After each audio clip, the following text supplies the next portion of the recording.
Before we continue, we invite you to follow our channel, the only American show reporting live from Ukraine every day.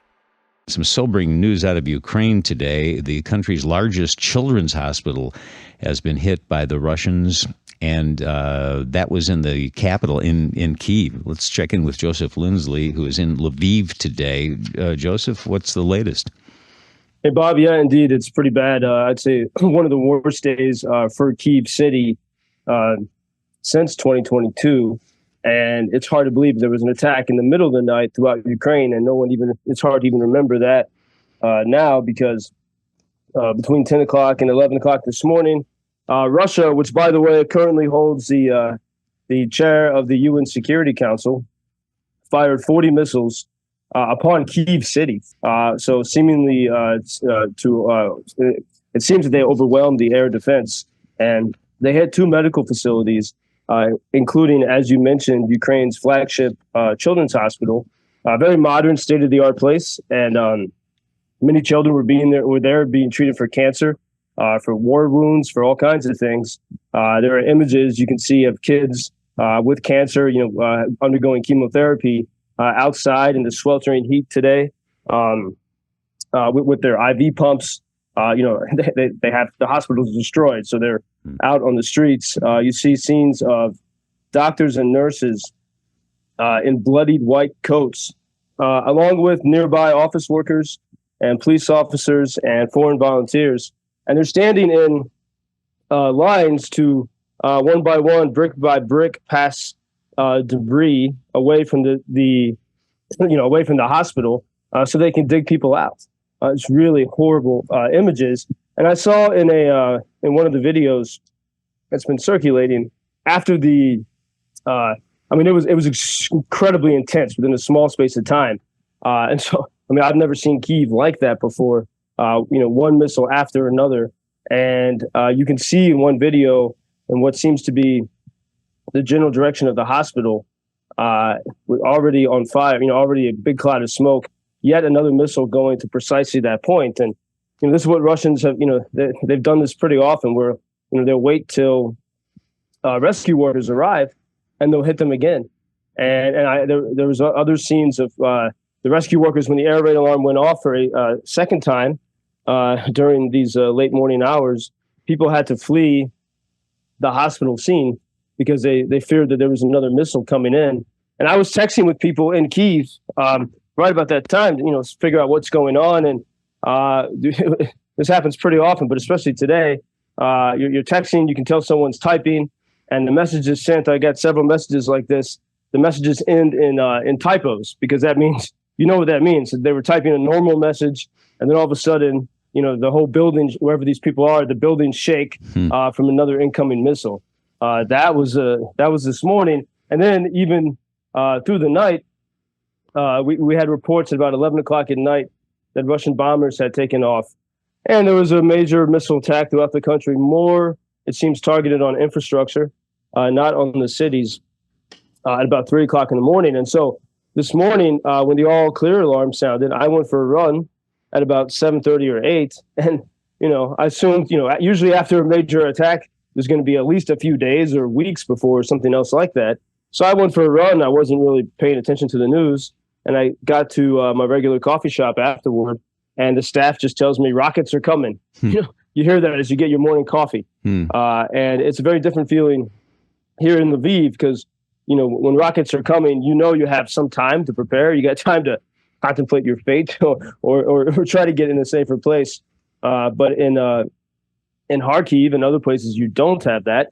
And even in Kyiv, because the Russians use these the Kinzhal hypersonic missiles today.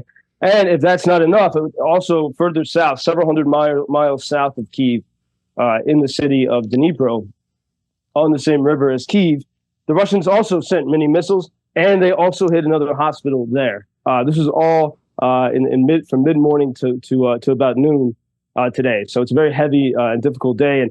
And as some people have been pointing out, it's been more than 2.5 years here of Russia's full-scale war, and Ukraine still has only 3 Patriot missile batteries. These are air defense systems, really the top-of-the-line air defense system from the United States.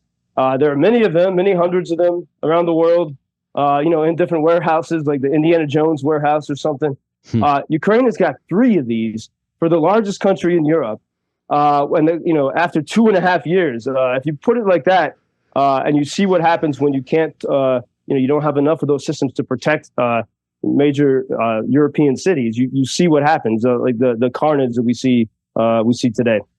If some of the decision makers were with you, I think maybe they'd have different opinions. And the attack we're talking about today, of course, coming on the eve of that 3-day NATO summit in Washington, where Ukraine will be a big topic. I heard somebody from a think tank give an assessment of the war, saying that the Russians have no chance of winning as long as the international coalition continues to support Ukraine, and political will be the decisive factor.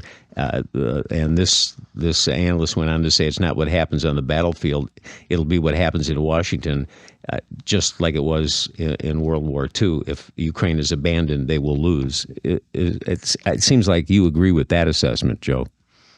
Yeah, I mean, you see, Ukrainians will hold on and do everything they can, but when they have the tools, they can achieve extraordinary things. And as we look at the NATO summit in Washington, I look at what is the information people have about Ukraine, and so many Americans I know, not WGN audience but others, will share. For example, there was a New York Times story over the weekend about some foreign fighters misbehaving in Ukraine.